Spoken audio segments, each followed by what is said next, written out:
Radiation heat transfer में, ठीक है,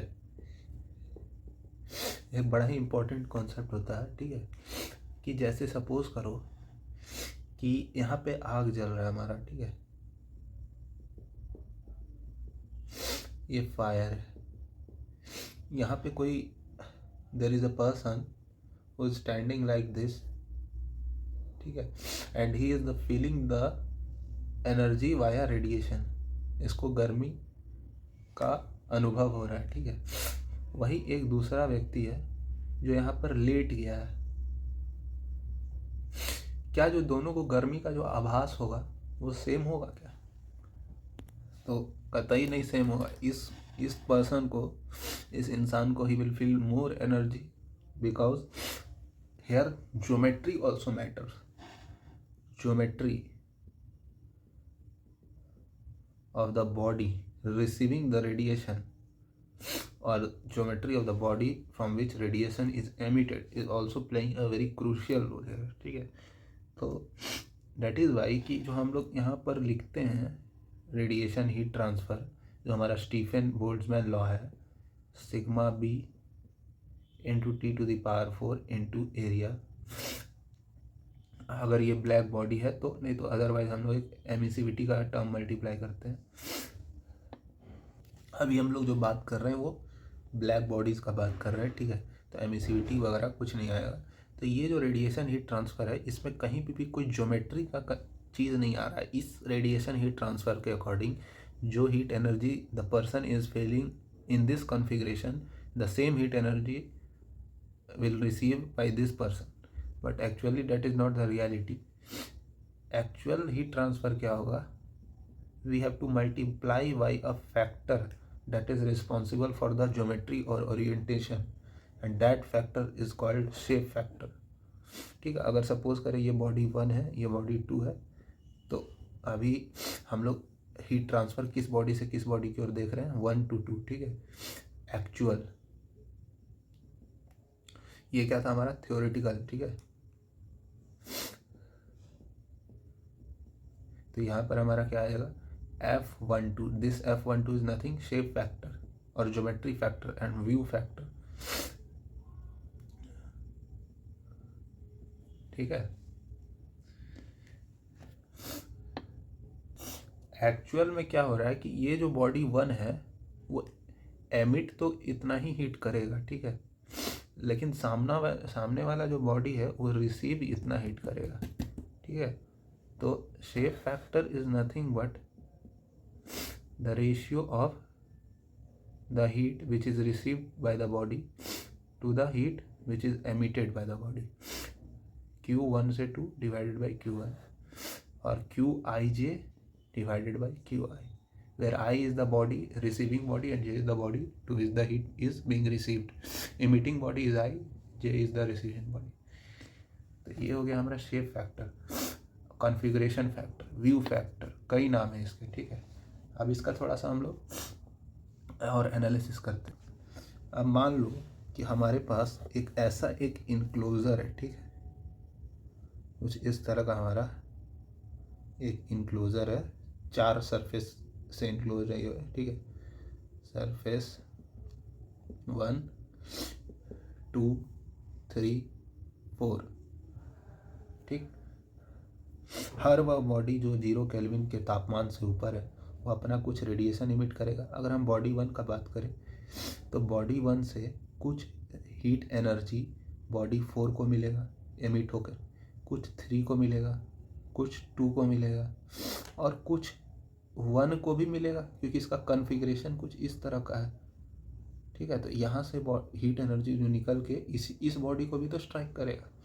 तो जो टोटल हीट एनर्जी जो है Q1 इज इक्वल्स टू, जो 1 से निकल रहा है वो 1 पे जा रहा है, ये है एमिटिंग, ये है रिसीविंग, 1 से 2 पे जा रहा है, 1 से 3 पे जा रहा है और 1 से हमारा 4 पे जा रहा है। अब हम इस पूरी इक्वेशन में Q1 से डिवाइड अगर कर दें तो ये क्या हो जाएगा, Q11 by Q1, Q12 by Q1, Q13 by Q1 और Q14/Q1 इज इक्वल्स टू 1। ये क्या हो जाएगा F11, ये क्या हो जाएगा F12, ये हो जाएगा F13, ये हो जाएगा F14। And this property of shape factor is called algebra, shape factor algebra, ठीक है। सिमिलरली अगर हम बॉडी 2 से लिखें, बॉडी 2 भी अपना हीट एनर्जी एमिट करेगा, जो कि बॉडी 1 पे जाएगा, 3 पे जाएगा, 4 पे जाएगा, और कुछ हो सकता है कि अगर इसका कर्वेचर कुछ इस तरह का हो कि 2 से 2 पे ही स्ट्राइक कर जाए। तो अगर हम 2 के लिए लिखना चाहें तो सेम फैशन में F21, F22, F23, F24, ठीक है, is equals to 1। Similarly body 3 के लिए लिखें,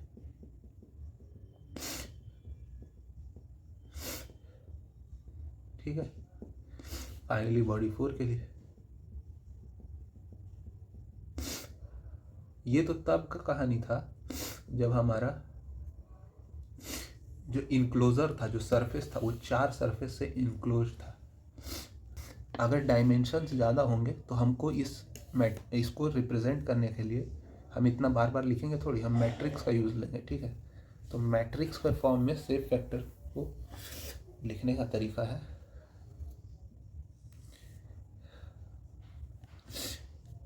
ये n क्रॉस n का एक मैट्रिक्स है, ठीक है। F11, F12 ऐसे ऐसे करते करते F1n,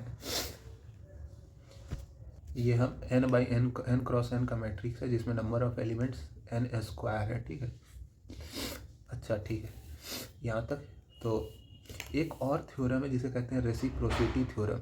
अगर हमको F12 पता है तो हम बहुत आसानी से F21 पता कर सकते हैं। कैसे? देयर इज अ थ्योरम, अगर सपोज करो कि ये बॉडी 1 है और ये बॉडी 2 है, ठीक है। तो रेसिप्रोसिटी थ्योरम क्या कहता है? A1 टाइम्स F12 बराबर A2 टाइम्स F21। तो अगर 1-2 पता है तो 2-1 आराम से निकल सकता है। तो बेसिकली इस मैट्रिक्स में हमको F11, F22, F33 और F11 अगर पता है, और F ये नीचे वाला लोअर ट्रायंगुलर मैट्रिक्स मेरे को पता है, तो we need not to find these. हाँ, इसे निकालना तो जरूर पड़ेगा, बट ये इस पर डिपेंडेंट है। क्यों? F21 पता है तो F12 भी पता है, एरिया रेसिप्रोसिटी थ्योरम से, ठीक है।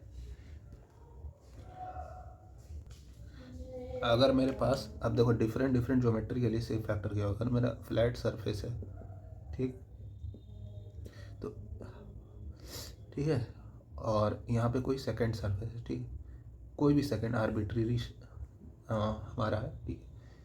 तो मेरे को बस इतना बताना है कि इसके लिए हम अगर शेप फैक्टर अलजेब्रा लिखे तो F11 प्लस F12 बराबर 1 होगा, क्योंकि 2 सरफेस है, ठीक है। और F11 मतलब 1 से जो रेडिएशन एमिट होगा, क्या वो 1 को स्ट्राइक करेगा? कभी नहीं करेगा, तो ये टर्म हो जाएगा 0। तो यहाँ से F12 1 के बराबर आ जाएगा, ठीक है। ऐसा कब होगा? जब वो स्ट्राइक करे। It is possible only in concave configuration, कि यहाँ से कुछ हीट हो सकता है, इधर जाके स्ट्राइक करे E1 पे, ठीक है। तो यहाँ F11 0 नहीं है। कन्वेक्स में भी ये पॉसिबल नहीं है, ठीक है, कि 1 से, तो यहाँ पे भी ये F11 0 हो जाएगा। सिर्फ कनकेव कन्फिग्रेशन में F11 नॉन जीरो होगा। अच्छा, मान लेते हैं एक बड़ा ही इम्पॉर्टेंट केस है कि हमारे पास एक एमिटिंग सरफेस है, ठीक, और एक हमारे पास रिसीविंग सरफेस है, ठीक है। हमने इस एमिटिंग सरफेस को 2 पार्ट में इक्वली बांट दिया, ठीक। ये एरिया A1 था, A3, A4, ये एरिया A2, ठीक है। T1 बराबर T3 बराबर T4 जो इस पूरे का होगा। अरे भाई, टेम्परेचर इंटेंसिव प्रॉपर्टीज होती है, उसको अगर काट दो, कितने भी इक्वल पार्ट में काटो, टेम्परेचर नहीं, मास एक्सटेंसिव है, टेम्परेचर इंटेंसिव, ठीक है। एरिया भाई आधा हो सकता है, ठीक है, ठीक है। तो अब मेरे को बताना है इस केस में जो हमारा क्या होगा एक्सप्रेशन। तो देखो, 1 से 2 में जो हीट एनर्जी रेडिएशन के थ्रू जा रहा है, ठीक है, उसको कुछ ऐसे हम लोग लिख सकते हैं, Q12 बराबर Q32 प्लस Q42। अरे 1 से 2 मतलब क्या? 3 वाले पार्ट का 2 में जो हीट जाए रेडिएशन के फॉर्म में, और 4 वाले का जो 2 गया, दोनों का कंट्रीब्यूशन मिल करके Q12 हो जाएगा। अच्छा, Q12 को हम लोग क्या लिख सकते हैं? अच्छा, शेप फैक्टर क्या होता है? F12 Q12 divided by Q1, है ना। तो यहाँ से Q12 क्या लिख सकते हैं? Q1 टाइम्स F12, और यहाँ से लिखेंगे Q3 times F32 plus Q4 times F42, ये हम लिख सकते हैं। अब जरा Q का एक्सप्रेशन स्टीफेंस बोल्ट्जमैन लॉ से आएगा, area into sigma B into T1 T to the T1 T3 T4 सब बराबर है, ठीक है। चलो ठीक है, F12 एरिया क्या है? A1 है, ठीक है। A3 एरिया बराबर नहीं हो सकता, हम बराबर भाग में नहीं काटे हो, ये ज़्यादा है ये कम, ठीक है। A3 sigma B T3 to the power 4 F32 plus A4 sigma B T4 to the power 4 F42। देखो कुछ टर्म्स कैंसिल हो जाएंगे, ये क्यों? T1 T3 T4 सब बराबर, तो यहाँ से एक रिलेशन आएगा A1 F12 A3 F32 plus A4 F42। ये तब था जब हम लोग जो है एमिटिंग सरफेस को काटे हैं, ठीक है, स्प्लिट। और अगर रिसीविंग सरफेस को काट दे तो क्या होगा? सेम लॉजिक से क्या लिखेंगे? Q1 से लेके 2 में जो जा रहा है हीट, अब ये 2 पार्ट में बटा हुआ है, ये 3 और 4 है, ठीक है, रिसीविंग सरफेस। तो 1 से जो हीट मेरा 3 में गया, ठीक है, और 1 से जो हीट मेरा 4 में गया, उन दोनों का कंट्रीब्यूशन मिलके 1 से 2 में जाएगा। अच्छा, Q12 को क्या लिख सकते हैं? F12 इंटू Q1, और इसको क्या लिख सकते हैं? F13 इंटू Q1, ठीक है। 1 हीट तो सेम होगा ना, रेडिएशन हीट ट्रांसफर फॉर्म, ठीक है। और उसी तरह से हम यहाँ पे F14 टाइम्स Q1, तो यहाँ shape factor directly add up हो जाता है। तो ये था सेफ फैक्टर का, कुछ और भी पढ़ेंगे हम।